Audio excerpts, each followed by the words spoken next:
GLOBIS.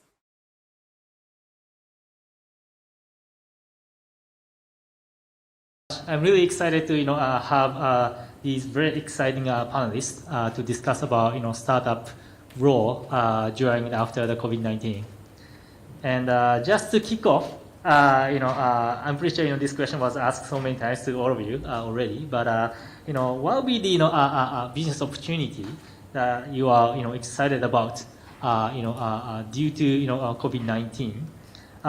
Maybe there are maybe three perspectives. One is there could be a new business opportunity due to the COVID-19 requirements, and second is an alternative to lost opportunity. Some of the things we could not do. Traveling is very tough right now, so maybe there will be a kind of alternative solutions to this business opportunity.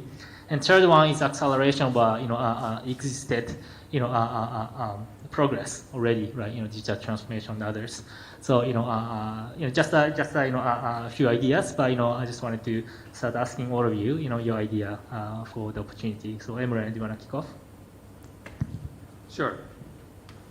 So this COVID-19 was really a big disruption to the startup community, especially on the demand side, not necessarily on the supply side. So meaning that there was not a big new technology that's coming out from the COVID, in my perspective, because technology needs time to develop. But from the demand side, because everything has changed from the way we work to the way we live, that has created a tremendous shift. And that's mostly benefiting the startups, because those are the ones that are providing the technology and tools necessary for the new work style and lifestyle. And if I have to pick one thing, there's a big buzzword in Japan called DX, which stands for digital transformation of traditional industries. So these could be real estate, healthcare, fintech, everything, all those big, massive industry that needs to be digitally transformed. And that was being said for many, many years. But finally, because of the big shift in demand side, that is taking place. And I feel like the society is accelerating by maybe 2 or 3 years because of the COVID-19. Thank you, Emre. So Kono-san was here addressing us last time. I'm really curious if we are going to be able to pull off unbundling of our government services thanks to this COVID-19. What do you think is the perspective? Unbundling the government services? Not sure about unbundling, but I think what Kono-san is doing is very, I agree with what he's doing. He's first basically moving away from Hanko and all the paper culture. That is basically a big hurdle to digitalize Japanese government. Everything from filing to the data use and also API to the startup and all those necessary tools that is mostly provided by startups. And I think I really support, and also I think the VC and startup ecosystem supports and have big hope for what Kono-san is doing in his role as a government reform minister. Okay, thank you. Maybe I want to come back to this topic later as well. Okay, Saima, do you have a stage? I think there are many really exciting opportunities across sectors, but actually when I think about what really excites me, I actually don't really think about it in terms of industries and verticals. To me, I get really excited about the companies that are able to engage an entirely new user group that previously has been overlooked or has been excluded, and that COVID has triggered this or forced rather, a new adoption and a willingness to try new services. And one group in particular that's really interesting to me is the elderly community, and I'm talking about in the US, and of course this could be true, in Japan and other countries. But in the US, for example, whether it's business model innovations or technological innovations, business model innovations like in the e-commerce space, you look at, simple app like Instacart, which is, grocery pickup and delivery service. And in the last few months, their user base has attracted a new 30% of their user base is entirely new. And a large portion of those are actually high-risk groups, many of whom are actually elderly people who need somebody to go and get their groceries for them and drop them off. And Instacart has actually grown from $10 billion to $20 billion valuation just in the last 1 year, which is, unbelievable. So to me, whether it's e-commerce, whether it's even self-driving cars, which is a technological innovation, you have elderly people, again, another interesting application where there's a company I met recently that has remote drivers that are actually, you have elderly people not comfortable with a robot driving their car, but they're comfortable with a person sitting at home controlling that car. And, that technology is being piloted in many elderly communities, with thousands of people across the country, which I think is really exciting because it totally changes their quality of life. So, where massive changes in quality of life, improvement in quality of life for new groups of people who traditionally have not really been a part of, that core, millennial group or the group that, one thinks of when you think of the newer technologies. To me, that's really exciting and where I think there's opportunity to make a real impact in people's lives. Thank you, Saima. Did you find any particular startup company that captures this opportunity in Silicon Valley? Yes, I think so. The one I was referring to in the self-driving space is called Voyage. And this is a company that actually started out developing just technology that was self-driving technology retrofitted into cars. And after COVID, when they realized that you have thousands of elderly people who have been trapped at home, not able to find, really not comfortable using Uber or, having somebody drive them around, they pivoted, or rather they offered this new service, and they have these people who are now controlling these, advanced technology, self-driving cars, but you have a human who is actually overseeing, who's doing kind of, has the ability to step in and manage the driving of that car. And so all of a sudden, these elderly people who otherwise were not comfortable using just a regular, basically pure technology operated self-driving car, now they're much more comfortable and they're able to get out of the house, and it's completely changed their lives. Even though it's it's an early stage, but this is a really exciting. There are different regulatory issues and whatnot they have to overcome, but I think the impact is pretty significant. So that's one example. Very nice, Saima. Thank you. So Justin, any insights? So I think what's really exciting about something like this moment we're in right now is it's accelerating the way that we collaborate and work together. And so I think that'll have impacts on not just business models, but also just the ecosystem at large. And one example of this that is a company I invested in that was actually working on something that probably benefited from COVID, but was already kind of working toward a future where I think we're headed, which is this idea of online education. And Lambda School has put a lot of effort into reimagining what a classroom looks like when you eliminate the classroom. And at first, it's as simple as getting people in a Zoom room. But eventually it becomes, well, why are all the same people meeting in that Zoom room all the time? Like, how can we segment the people and which parts of the content they're seeing at which times? And by the way, once we segment them, like, why are they all moving through this content at the exact same pace if there's certain people who haven't mastered a piece of content yet? And so I think what we're seeing is the more we get connected digitally, the more we can segment people into like more specifically suiting their needs. And this isn't something that's just specific to education. I think it'll happen really in every industry. And so I'm really excited about that. Thank you, Justin. Actually, I'm really want to ask you. So Justin recently raised $100 million for a new company called Playco. And one of the missions of this company is to make social gaming instantaneous, I guess, easy to access for everybody. So I was wondering, now that communication is a little bit more challenging in this COVID-19 situation. I was wondering if you're trying to create this social gaming platform as a kind of replacement for the communication for younger generation, and what do you think is the opportunity there? That maybe we can do the game rather than just communication. Yeah, well, I mean, I think communications is getting better. And so like companies like a Lambda School, they're using off-the-shelf technology for Zoom or something, for communication. And then when I look at that, I think like that problem is starting to be solved increasingly better. And then the question for me is, well, then what do we do together when we're in these digital spaces? And one thing we can do together is learn. Another thing we can do with each other is play. And so I thought that is sort of oddly missing from the current situation. So of course, my previous company, we did that on sort of social networks, but those social networks look very archaic compared to the ways we're communicating today. And so I think there's a company that's going to figure out what does it look like to play over Zoom? What does it look like to play in the modern channels that we use to communicate? And a lot of game companies, I've noticed that they've been heading toward this idea of building a perfect place for everybody to go, like a Fortnite or something. And we're sort of doing the opposite.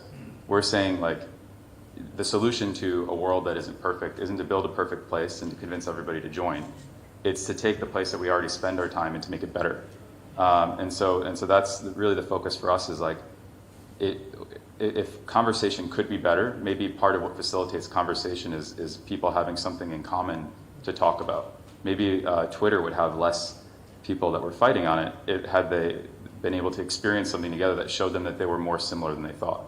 So we think that this is not just a solution to connect friends and family, but also to make people who don't know each other yet realize they have more in common than they think. That's really interesting in perspective. If I remember back my college years, the best friend I made was through playing together. So that's a great idea. Thank you. So Miku? Sure. So the big opportunity is digital transformation for sure. And so, for example, Sega-san declared to establish digital agency, and recently McKinsey had a report about digital transformation. So now more and more people are interested in digital transformation. But what I would like to say is it is very important to understand the difference between AI as cost reduction and AI as strategy. So actually, most of the companies think AI is just for cost reduction, but actually it is not. So for example, let me give you one example. One of our clients is animation production. And,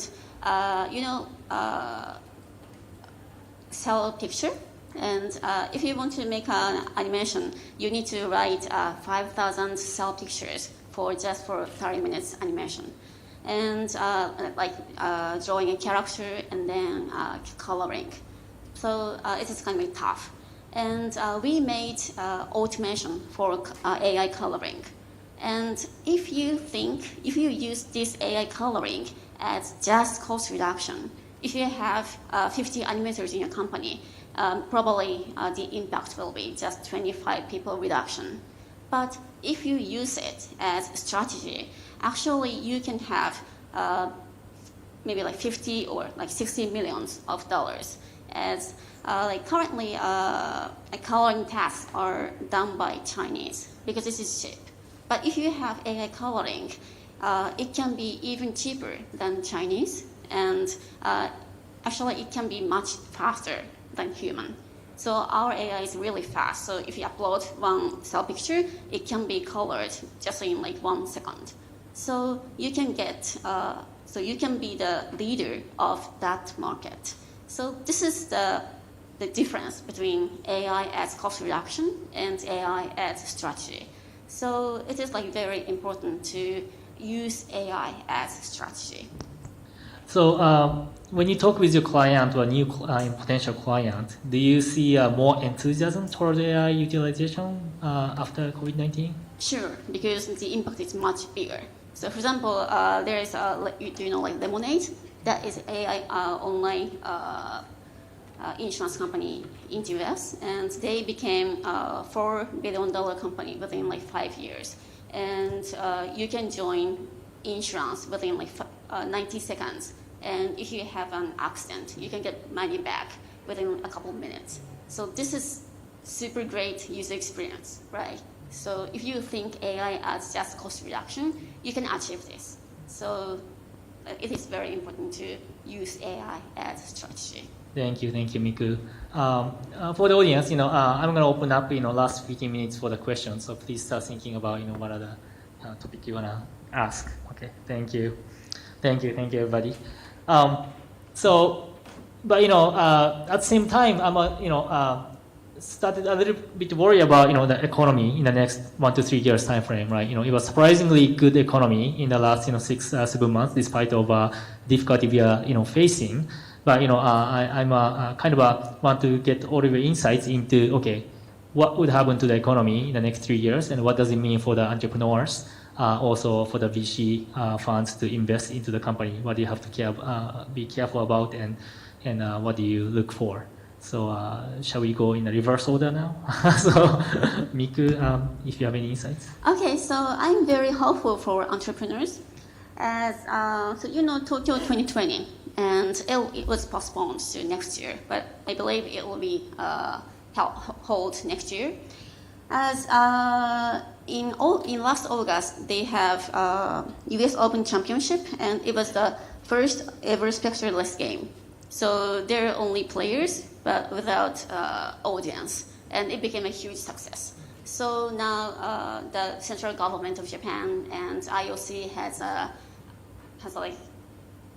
confidence to make it successful. So, but this is of course kind of challenging, and to commit this success is very important for entrepreneurs, and this will be a big chance for Japan startup community and also Japan digital capacity. So I'm very positive. Great to hear. Justin, I'm pretty sure you also invest into many companies, so what do you think?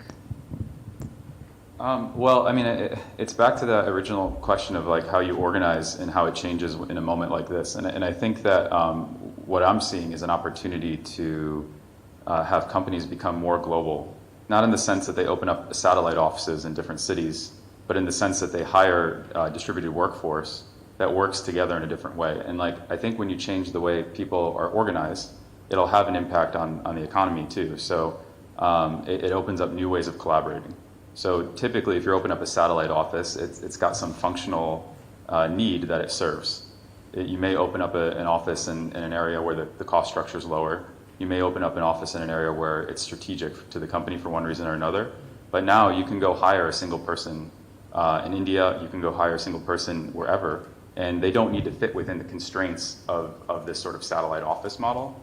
And so what we're finding is that allows us to go get the best talent and to engage them wherever they are. And what's interesting for me is, we've sort of got one foot in Silicon Valley and one in Japan, and then sort of everywhere else is where we're hiring.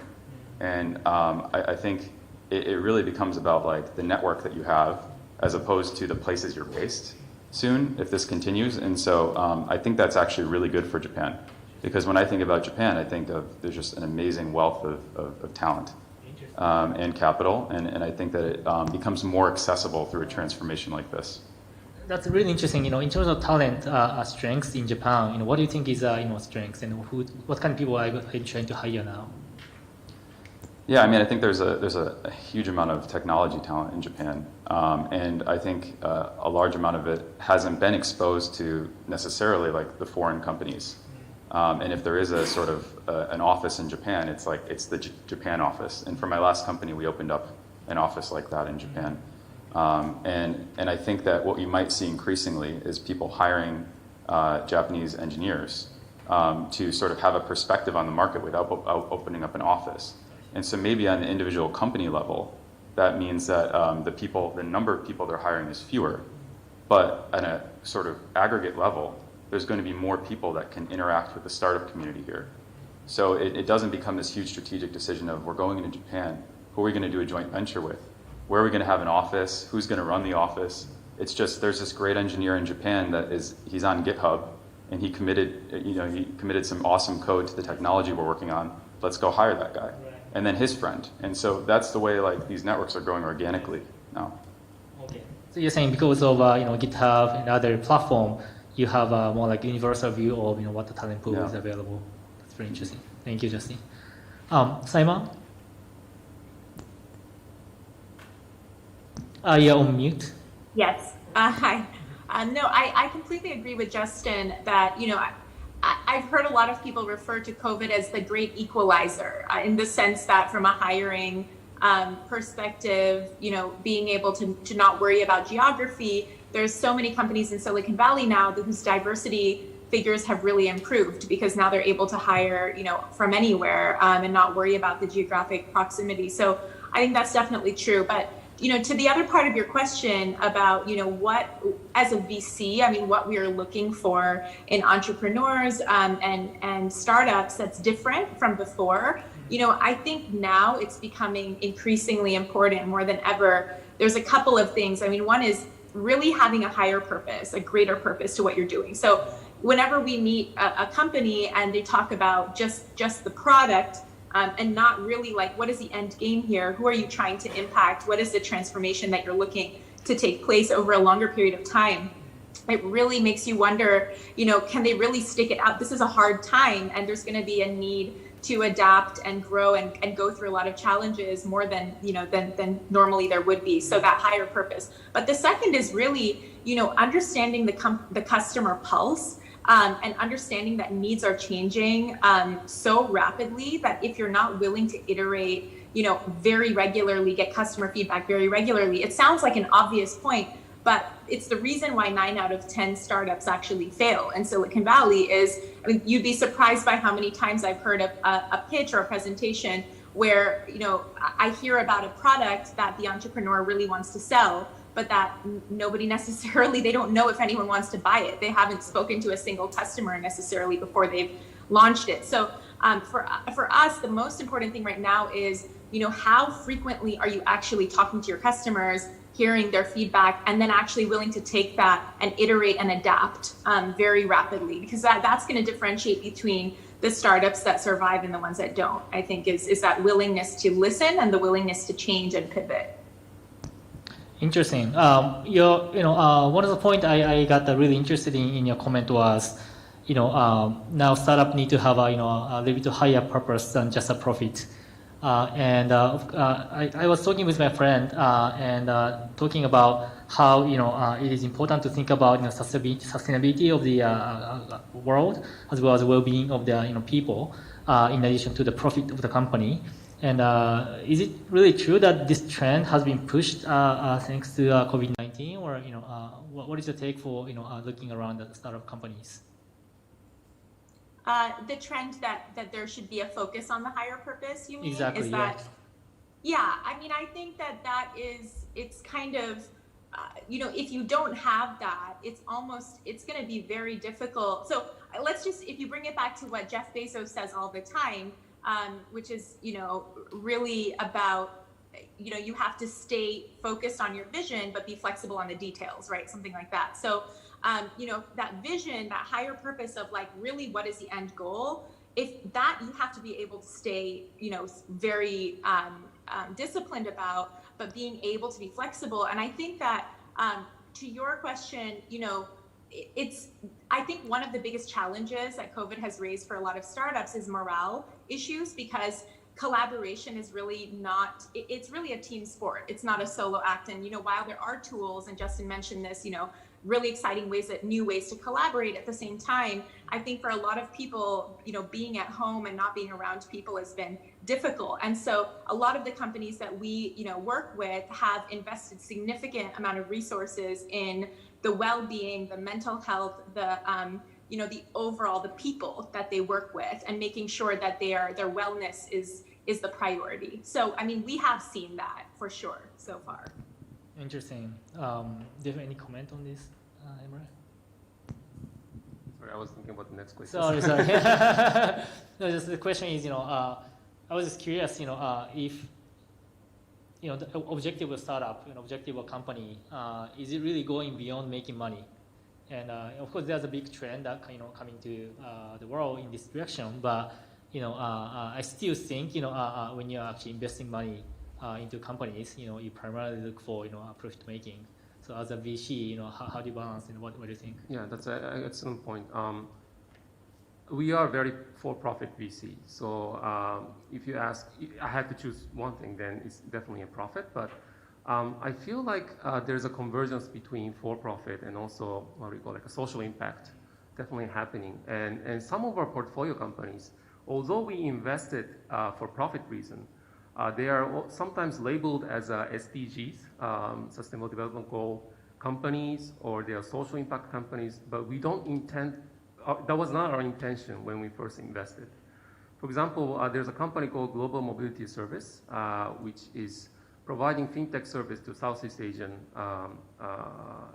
especially on the bottom of the pyramid segment. And they are definitely a for-profit institution, but through their activity, they are actually helping the society and the people there.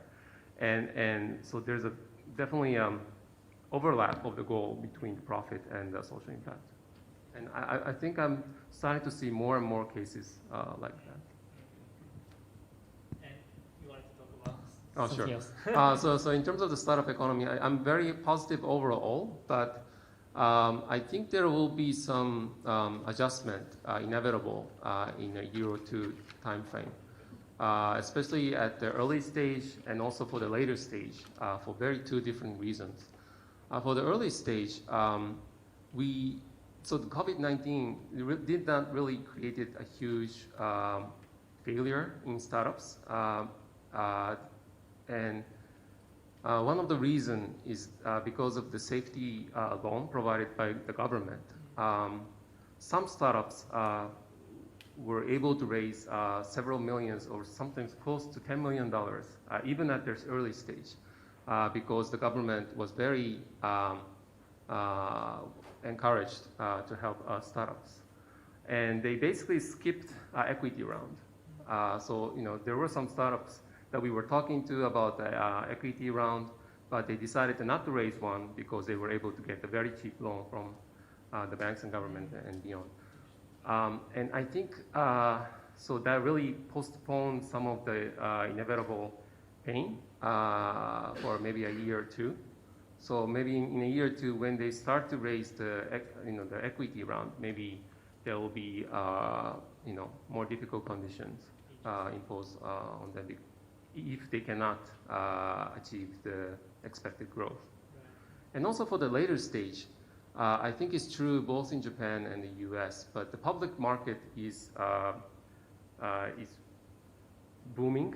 For example, one startup company in Japan, with the revenue of $6 million US, they were able to fetch a market cap of over $1 billion, which is, I cannot understand why they were able to do that. And also, if you look at the Tesla stock, I'm sure you can argue both ways, but there seems to be some overheated reaction to some of the public stocks, and that needs to be adjusted.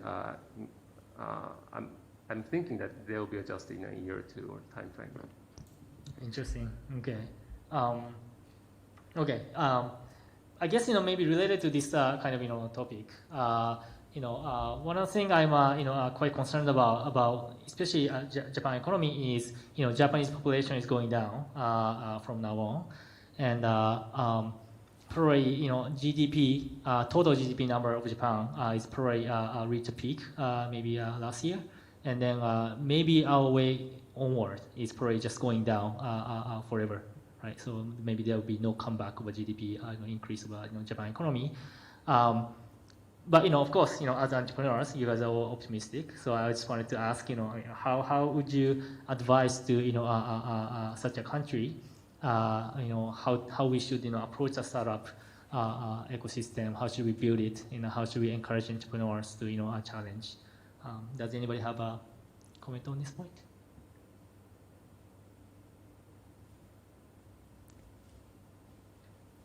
Justin? So, I think when it comes to venture capital, it's about micro, not macro. And so, if you think about, we had a conversation earlier, and you'd mentioned that one of the most impactful things that's happened in Japan in the startup ecosystem has been Mercari going public, right? And so, when I think about these moments, they're not moments you can just index. And so, it may be that Japan has some economic trouble coming. But I'm not sure that actually affects the local startup ecosystem at all. When I look at Japan, I look at an ecosystem where there's not as much competition as there is in the places where there is high growth. So when I look at a market like India or China or even the US, for every sort of interesting category, there's hundreds of companies, and there's so many seed funds and VCs chasing the same companies, and it becomes very expensive to compete because all of that money ultimately goes to Facebook and Google because that's where the advertising money is spent. And I guess what I would say is interesting about Japan is it's still in the top 3 largest markets in the world, but the sort of VC dollars per GDP is just super low compared to these other places. And what I would say is that you don't actually win in VC by betting on a market.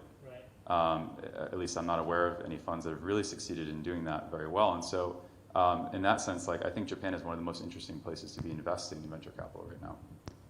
To echo what Justin said, to give you some numbers, last year Japanese startup raised $5 billion roughly, and which has been growing for 20-25% every year for the past 3-4 years.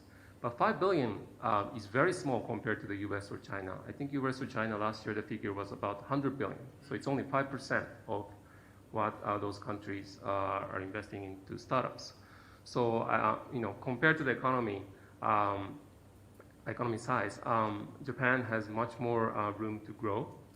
But I think what will happen in the next year, and also what's happening right now, is that the polarization of winners and losers. Japanese market has always been less competitive compared to the US or China, but because more entrepreneurs, very talented entrepreneurs are entering the market, more money are chasing the opportunity, we are seeing some increased competition in the market. And for those who can lead the pack, will be able to leverage the funding available, business partners and customers, and then become a maybe unicorn, maybe multi-unicorn. But I think there's inevitably be losers that we were not seeing happening many before. So I think the market will polarize going forward. Interesting. Miku, as a entrepreneur, and I'm pretty sure your company is doing well, but for the next couple of years, did you have to change some strategy according to this current situation, or did you become more bullish on pushing on your agenda?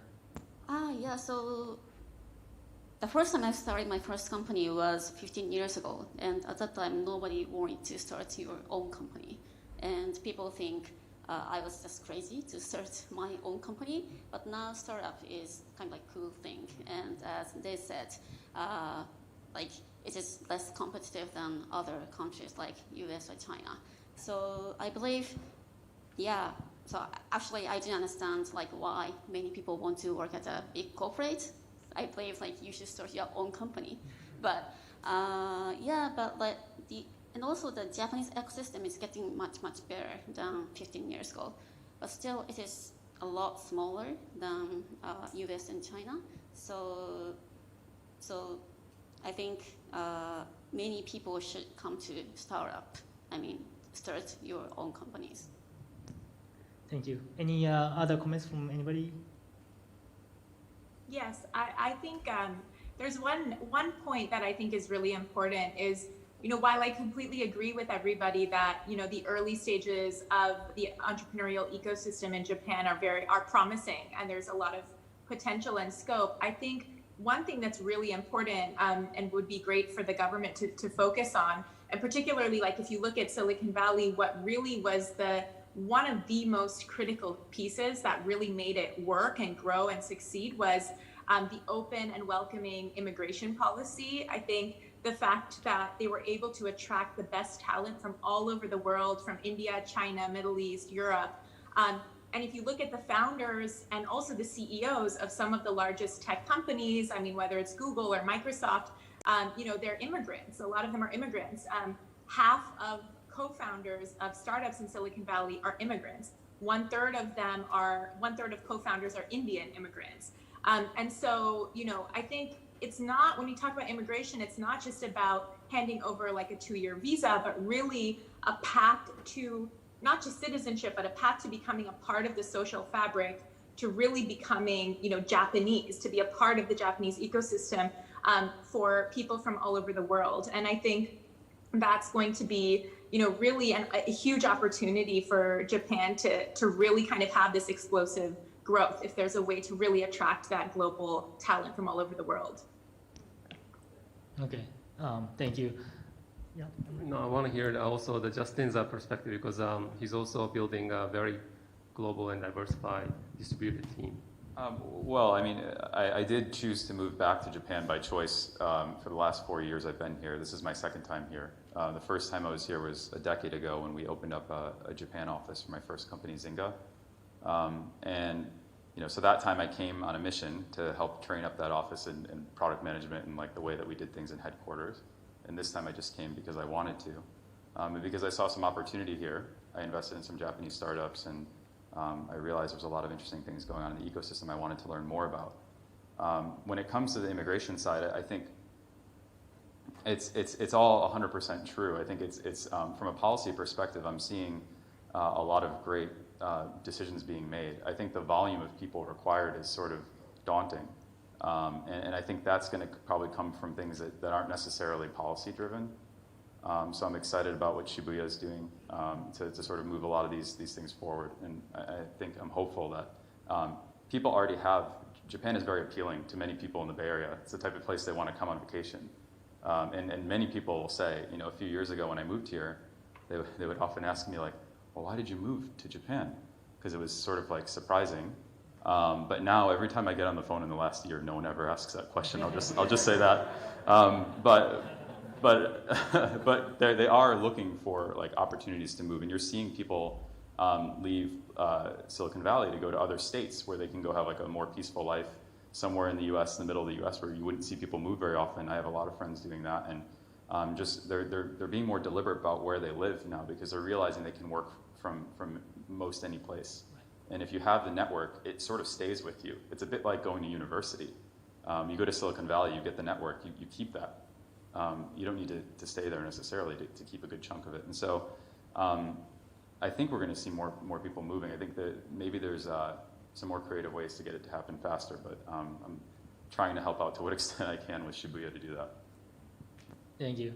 I guess more generally, there are many positive as well as negative impacts to the startup companies due to this COVID-19. And I'm just curious, if you have any advice to entrepreneurs who's actually starting up in this situation. So Saima, would you like to give advice? So, sorry, could you clarify the advice to the entrepreneurs that are starting in Japan or in anywhere in the world? Anywhere in the world, yeah. Yeah, I think that, right now, one major challenge that a lot of startups are facing is, at least some of the companies that, that we've invested in and are working with, is many of them are in a little bit of a limbo in terms of their strategy, in terms of trying to figure out, nobody knows how long exactly this will last. And, whether to continue to focus investing on the core business. I mean, and I'm referring to the ones that have been hit. In industries that have been hit by COVID to some extent, or whether to start allocating resources to a plan B and starting to pivot. And so, for those businesses, which I think is really the biggest challenge that a lot of them are facing is like, when do you don't want to waste resources if things are going to go back to normal. Do you assume these are permanent changes? How do we know? Nobody really knows, right? So I think, to them, what I would say is really, cash management and focusing on profitability on a weekly or monthly basis is becoming more and more important. But also just putting resources into that plan B sooner rather than later, I think is a really wise thing to do, because worst case, it turns into an additional service or additional product offering. And if it doesn't work, you can always, kill it and move on to something else. But it's best to really listen to what the market is telling you, what customers are telling you, and invest those resources early. So, that's what I would say on that topic. I'm actually curious. Many of you actually do an investment. So, what company are you looking into for investment in the next 6 months to 1 year? We're looking right now actually into, we're looking at lots of different things, but there's one company I'm really excited about that is actually a little bit of stealth mode right now, but what's exciting about them is they have potential applicability to the Japanese market. They're actually in the retail space and reimagining what autonomous checkout looks like. We think we know what that looks like, but really having if we were to imagine a world where, hopefully this is not the case, but if COVID were not to go away, how do you really imagine what stores look like and what that experience looks like? I think a lot of people are running away from physical retail, thinking it's untouchable and it's just, really not the place to be investing. But this company, I think, has a really, quite an inspirational and visionary way of thinking about what that could look like and how it could actually work. So that's one that I'm excited about. And we're also looking simultaneously at introducing that company to the Japanese market potentially fairly soon, like within the next few months. So stay tuned on that. I'm looking forward to sharing more soon. Great, thank you. Maybe for me, I'm looking mainly at the Japanese market, but it's different between short term and long term. For the short term, I think there's a big opportunity in B2B SaaS, definitely, because of the shifting work style, lifestyle, and everything. And they require that, creates a huge demand for a software solution that enables that. And in SaaS world, there's a word called T2, T3, which is triple, triple, double, double, double. That was like the goal for many SaaS. That's the rate of growth for many, that has been set as a goal for many SaaS companies. But in this COVID situation, there are some companies that are tripling their sales in 3 months. So the acceleration is amazing in some spaces. And also for the long term, because I'm looking at the DX, digital transformation of very traditional industry. Maybe one case in point is a company called ST, which is trying to revolutionize commercial real estate industry by as a first step, they are doing creating a database for commercial real estate. And this is a huge industry, and it takes very, very long time. I don't think it can be achieved in maybe 2-3 years. I think it's a much longer horizon. But a lot of the business partners in traditional industries also want to change, and they're increasingly relying on startups for technology, and those are the long-term topics that I'm very hopeful for. This is like a once in a lifetime opportunity for customers' behavioral change, right? People are willing to change their way of doing things. For example, I heard financial management, asset management is booming in the US. Robinhood is really doing well. So in Japan we have so much cash sitting in the bank, and do you think it is a great opportunity to work on that? Yes, I think fintech is also is a huge space. Robinhood in the US is a great example. There is also, I think, Ant Group from China is going IPO soon. They'll, I think, fetch like 300 billion in valuation. I think seeing that Rakuten is also investing very heavily on the payless payment solution. So I think the ground is getting to be ready in Japan. So we will start to see more fintech coming up. Thank you. Any other comments? I would just say one company I'm excited about that I invested in fairly recently is called Substack. And basically they're enabling people to pay their favorite writers to deliver a newsletter into their inbox. And it sounds quite simple, but it's interesting, and especially during COVID, a lot of these writers, they write for very large publications. And what they've realized is they're like, I'm writing from home and I'm submitting an email, my work to my colleagues, and we're no longer in the office. And then my stories, I'm tweeting them, and they're getting all these views, and some of the views come from the homepage, but a lot of them come from the people who are reading me, not reading my publication. And then they're seeing this opportunity, and they're feeling more flexible in the way they work during this opportunity. And so they're signing up for services like this, and they're taking their audience and starting their own businesses. So my advice to entrepreneurs is like, how do you give the leverage of technology to people who aren't technologists? I think that's what Substack is. These are writers. They're such an important part of society. How do you give them the tools they need to go benefit from these economies of scale just like everybody else? Interesting. Thank you. So it's time for Q&A. So I want to open up for questions. So Taro-san. We also have 4 questions online. Oh, okay. Sounds good. Hi, this is Taro Shimada from Toshiba.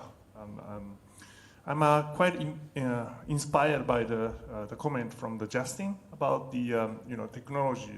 There's lots of skillful talent in Japan. And I'm a little bit tired of the venture people talking about only the software skills and so forth. And I'm coming from the old company, and there's a hardware area that it's maybe at a big space that we haven't really invested in a venture in Japan. Do you see any of the hardware type of the venture which you think that the skills that lots of Japanese people can use for? Thank you, Taro-san. So maybe the person in the corner.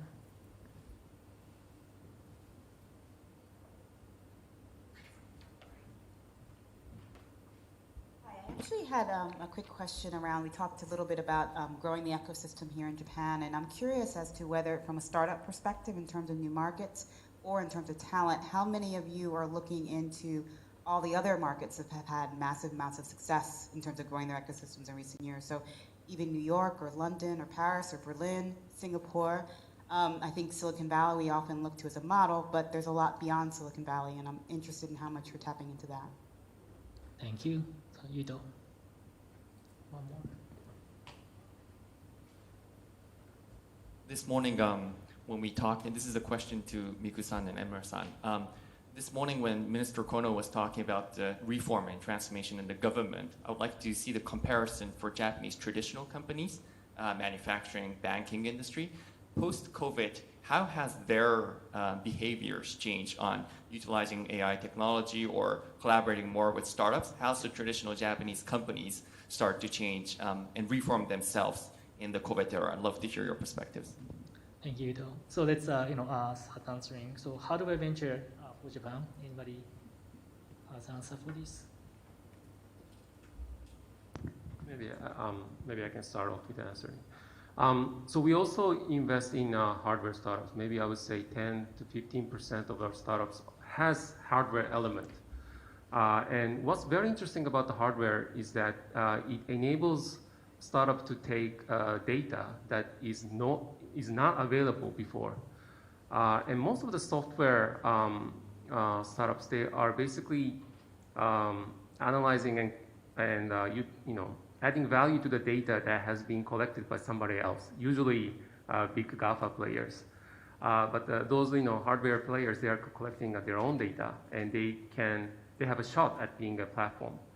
For example, one company is called Senshin Robotics, which is using a drone for inspection and security surveillance for the large manufacturing plants like oil refinery, steel mill, and large auto factories. And because they are flying their own drones, they are procuring drones from somebody else, but they were able to collect data that nobody else had before, and they are putting in software, analyzing it, and providing recommendation to the client. And so that's a very interesting use of hardware. Thank you. Markets and talents. Markets and talents in other regions. Have you guys looked into? Well, I mean, I think it's a great point. I mean, I think like if you want to build something like Silicon Valley, then probably the best place to study it is the places that actually were able to do it after Silicon Valley. So, yeah, I definitely think the lessons are sort of different, and we can study the last 70 years of Silicon Valley history, which comes from sort of military investments and all sorts of other things that we just need a faster plan, right? I mean, and so in many ways, I think it's good to look to those areas. I think again, this comes down to like, what are the big companies that can actually go and create this change in the ecosystem? When you see a company like Mercari come out, and you see so many people from that company will go and start new companies, right? And this is the way ecosystems are actually born, and the way that capital recycles itself. And so there are a lot of things you can do to speed up that process, but I would say like very simply, like we need more Mercaris in Japan. That's like the number one thing we can do to speed up the ecosystem. And on a more practical level, how do we do that? One challenge for Japanese startups, I think, is that there's less late stage capital. And if you look at the American companies, the size that you need to get to succeed for a late stage VC in the US is different than in Japan. And I often think it's amazing that Japan has such a liquid public market for smaller companies. I think that's great.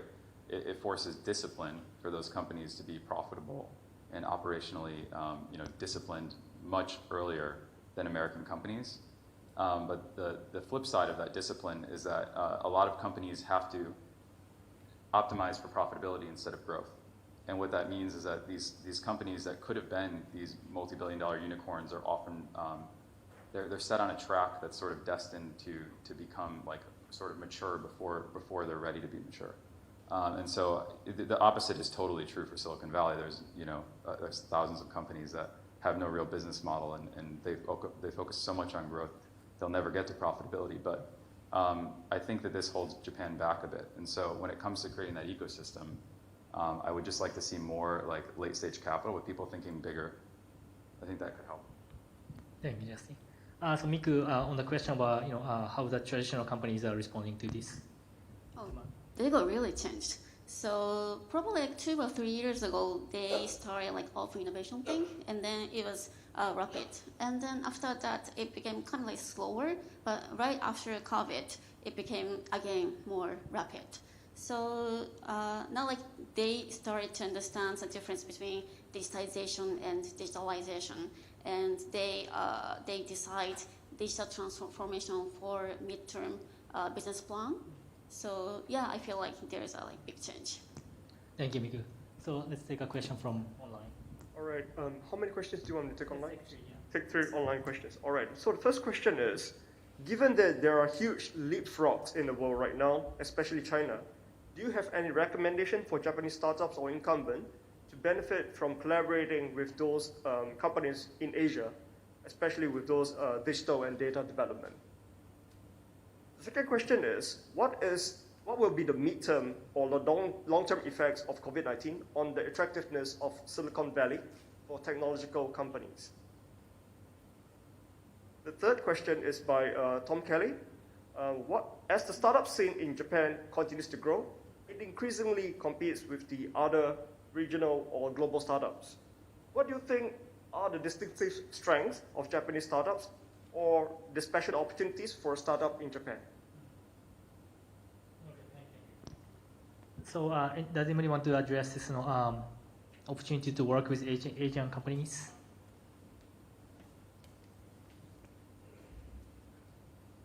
Maybe it's I can address that Thank you. to some extent. I think, one thing that's really interesting is if you look at actually the role that CVCs have played and how active they've been, at least in the US, and I'm not going to say Silicon Valley because I don't think it's specific to Silicon Valley. I think in the US in general, CVCs, including foreign CVCs, and Japanese corporates have become increasingly active in terms of having an investment arm or some kind of an investment vehicle in the US as well. It's interesting because they used to be labeled tourists. They used to be called tourists and not really considered a part of that, the formal investment or VC ecosystem. And after the 2000 recession, they participated in about 16% of deals, and just in this past year, they've already participated in 25% of VC deals.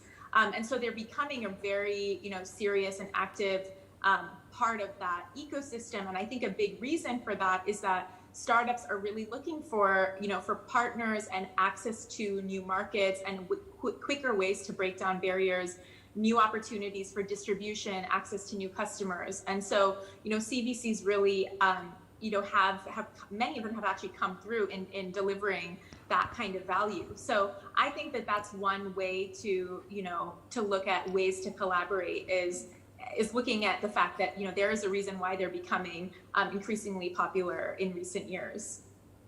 Thank you. And how attractive is Silicon Valley as a venue for startup now? Did it change because of COVID-19? As a venue for startups, I think kind of just going back to that, currently it's COVID is called the great equalizer again, as I mentioned earlier, because you don't have to physically be in any hub, whether it's Silicon Valley or whether it's Singapore or any entrepreneurial hub, to access the capital, to access the network, to access the people and the talent. And so, definitely right now, I think, it is the geographic, the physical place is not something that is, necessarily as important or necessary. But I personally believe that, and I'm optimistic that things are going to go back to somewhat normal to some extent. And I think that many of the reasons why Silicon Valley is one of many attractive hubs, and reason why people like to physically be there is to be able to be close to, these huge groups of talent near universities, near, a lot of access to capital, and really having the ability to have those face-to-face interactions and build those face-to-face relationships. And we hear about all the companies that were started in a garage by a group of people or in a basement. And so, I think being in a place where that talent comes from all over the world, Silicon Valley being one of many places, is something that over time I do believe is going to be important again. But right now, no, I don't think it's relevant. I'm curious, Justin, you have office in both, so what's your take on this? The problem is it's sort of structural. Like, I think it's an infrastructure problem that I worry about. I think the local government in Silicon Valley has had a lot of trouble, like, coming up with policies and implementing policies that actually make it a place that will be good for the long run when it comes to living there. And I think a lot of it has to do with housing costs, which is not just a Bay Area problem, it's an American problem. And to be fair, a lot of this has to do with the homeowners in the Bay Area who are enjoying the price of their house going up. So I can't blame just the government. But what I will say is that this is back to the immigration point, where it is critical that people can move to Silicon Valley for it to be what it is. And that influx of talent is key to the success. And so the housing costs are sort of directly related to that in my mind. And from an investor's perspective, you end up spending all of your money on two things right now. It's the advertising that I alluded to earlier, and it's rent. And when a team is in the Bay Area, you're paying the rent. Effectively, that's what salaries are for a startup. And so, like, you can increase your runway by just starting the company somewhere else. And you're seeing some people do that increasingly, and you're seeing offices from Silicon Valley-based companies open outside of Silicon Valley more frequently too, for the same reason. So that cost structure piece is the part I think is a long-term risk, but I think it's really good for the US, actually. Like, lots of second-tier cities are now seeing smaller startup ecosystems grow, and it's good for global startup cities. Sounds great. And the last questions of what should be the role of Japanese companies in this environment? Any? So maybe I'll take one. So one distinct advantage of the Japanese company is that their home market, which is Japan, is huge. It's still the third largest economy, and it's very hard for outside companies to come in. So they have a massive opportunity that only few companies can access to. And in terms of global expansion, China and US is a huge, massive market with very high competition. So I think Japanese startups maybe have a better chance, better fit maybe, in Southeast Asian market, where localization is the key, because the language, regulation, and business custom, everything is different. And one size doesn't fit all in that market. And Japanese companies are, I think, relatively better at fine-tuning and localizing their product and business services. Wonderful. Also, the geopolitics of Japan relative to US and China are kind of interesting, right, as Kono-san was mentioning. Okay, so thank you very much. I think that's about it. So I'm really, I was really glad to have such an excellent, panelists. So please, everybody, give a round of applause for everybody. Thank you. GLOBIS.